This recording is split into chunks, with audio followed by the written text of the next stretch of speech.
Challenge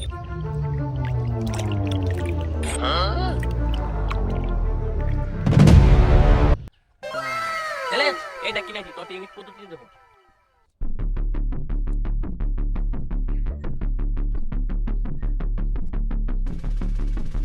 A few moments later.